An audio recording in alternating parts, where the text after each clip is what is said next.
What is going on today, YouTube? I hope you guys are doing fantastic. Today, we are going to be talking about patch 10.9. Now, the patch dropped yesterday. I played 9 or 10 ranked games yesterday, and I had a lot of pro players in it because pro players are going to be starting SPL soon. It starts on the 8th, I think. I'm pretty sure. I have to be there too, so I should know. But I think it starts on the 8th. So they're getting their games in.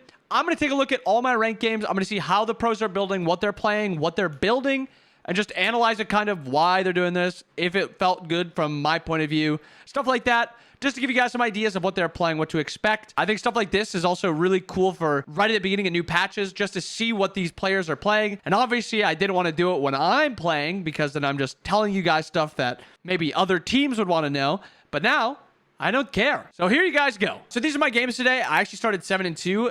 As far as I know, I was number 1. I'm still number 1, 7-2, sitting at the top. Hey, we'll be there in no time. The games, pretty good today, day of games. These two, I kind of stank it up. Nah, I didn't stank it up. I can always blame somebody else. Somebody trolled me, right, Mario? Yeah, Mario agrees.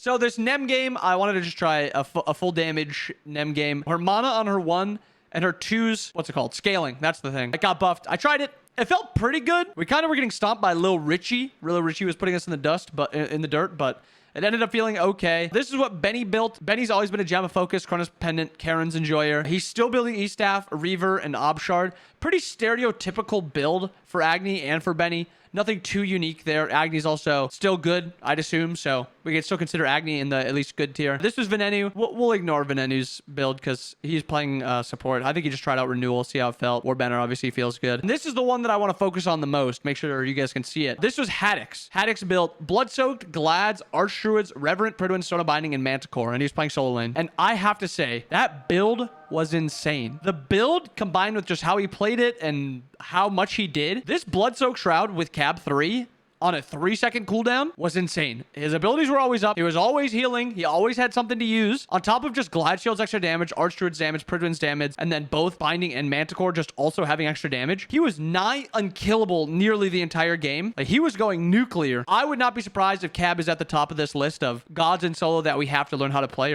or we need to think of ideas to counter, because he was a little easy to gank. I think he started like 1-4, 1-5 or something like that, because he was a pretty easy gank, or maybe it was just 1-3, and then Lil Richie kind of got him back into the game. But this build, fantastic. Try it out. I played an Odin game, felt good. Not really going to talk about my stuff because I'm a dumb idiot support. Yes! Maybe I'll talk about my support builds, but not going to touch on anything really outside of that. The Thoth was Privative, the #1 SEC team's support, but he played mid. Book buffed last patch. I think it's good. Divine, so double flat pen Thoth with Thoth passive. No surprise there. Karen's E-Staff, and then I assume Rod was on the way with Pendulum. Not too bad, not too weird. Nothing stands out there. Thoth did get his buff also, so probably testing something there. Not going to highlight it too much because not Priv's main role, but Priv is a pretty good mid laner still. Then Haddix on Hercules. I think he started the Golden Blade relic, or the Golden Blade recipe. Breastplate, Phalanx, Onis, Frostbound, and Archdruids along with Sundering Axe. I mean, he was playing really well, and the build was okay. I just think Herc's not in a great spot. I don't think there's a ton to take from this. This build did feel good, and it looked like it was doing okay. It's kind of just his team was just getting diff, and then Little Richie was just going off again. And this is the game that I want to highlight. Okay, Haddix was in a lot of my early games, but this build on Haddix, he was cooking. Corrupted Bluestone, Onis, Prophetic, Phalanx, Reverent, Pridwin, and Dawnbringer. Bro, I'm telling you, that Dawnbringer last item is so cracked. He was going absolutely nuclear with this build. Try this build out. Try Osiris out. Don't go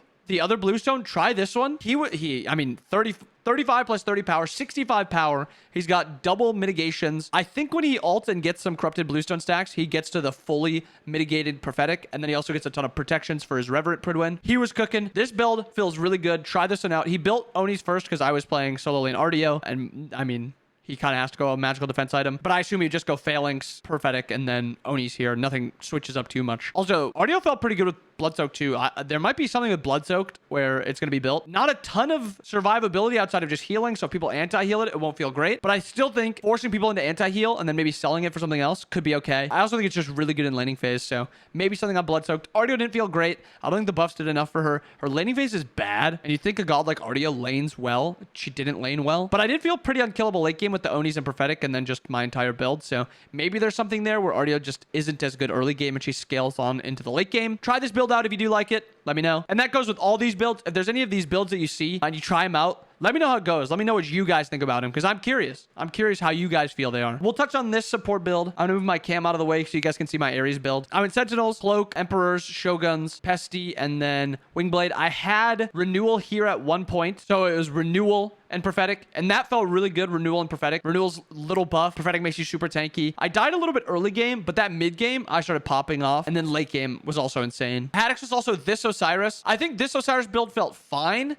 but it didn't feel as impactful as the other one. He felt like he was maybe slightly harder to kill, maybe, but I don't think that's true. And then the other build, he was doing a lot more damage, so I didn't like this build out of the Osiris as much. The other one, a lot better. Another Haddix build. He was playing Susano this game. You can look at this one if you want. I'm not going to highlight it too much because it's an off-roll game. Again, I don't want to focus on those ones too much. You can look at my chalk build if you want. You can see Dest's Hebo build. Dest is a really top-tier mid laner, one of the best ranked mid laners, and I think he's probably one of the best SOC mid laners, but he is SOC, not SCC. And then Lassus in his Athena build, if you're curious in that, and then Incon in mid. Not going to highlight anything in this game too much because not any pros, so. Or high SEC. At least high SEC, I would consider talking about it too. Genetics doing his funky no support starter. I think it is really bad. I mean, he went 8-1, so maybe I gotta look inward. Maybe it's actually pretty decent. He was doing okay, I guess. We had no CC, so we couldn't really kill him ever. Yeah, I mean, funky game. Won't talk too much about it. No other pros are in this game, but these are some of the builds. This Awilix build feels really good. If you guys do want to take a build from this game, this Awilix build was really, really good. Next on Hunbots, Genetics on Ares. This game he played an actual support starter. He went 9-1-18. I think Ares is insane. I think this build is also insane. Saw of Thieves is kind of a needed combo on Ares. I also think it's almost needed on Ymir also. This build, though, it was really good. He was popping off. He got his Prophetic stacked, so he became unkillable late game. Again, this is the same guy, same Awilix build. Absolutely popping off. Only pro was Genetics. Jangaru was the Ishtar, if you want to take it from that. Nog is also a really good SEC player if you want to look at his Janus build. Jangaru is not an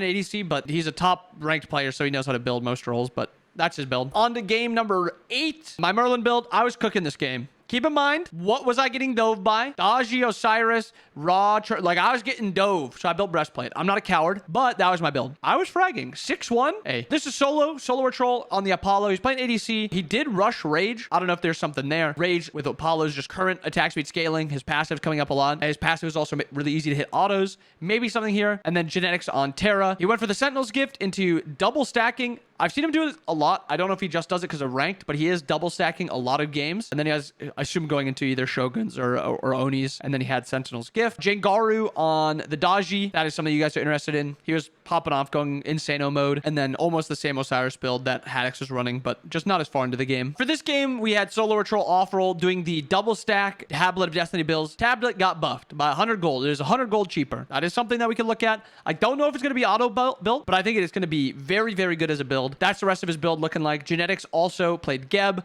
That's what his build looked like. I've seen a lot of Chronos Pen to Geb. I know Jake likes it a lot too. I just think Geb's not very good right now. I think he has a couple good counter matchups. I do think he has actually a decent matchup into Ares, but overall, I do think it's a little tough. I don't think he's in a too great of a spot. And then lastly, my Ymir build. Sentinels, Thebes, Sov, Shoguns. Nothing too weird. Wanted to play around objectives with the Bracer. I built a little bit of med, and I guess Genetics has too. Med feels pretty good. The cooldown med. I don't know if that's maybe just a product or a byproduct of just not playing a lot of med in ranked, so it just feels a little bit stronger than I remember it, but it felt good. I felt like my abilities are coming up a lot faster. Ymir's 1 buff also felt like my 1 was up a lot more often. Overall, I thought it felt pretty good for Ymir. There it is. 9 games. We went through them all. If you guys have any questions about the build, ask them down below. This is just to show you guys kind of what's been being built in my games. I'm literally number 1 right now, so you're seeing like the best of the best players building. If you guys, again, have any questions, ask it down below. Make sure you guys sub to the channel. I hope you guys enjoyed the video. I hope you guys have a wonderful rest of your day. I'll see you guys again next time.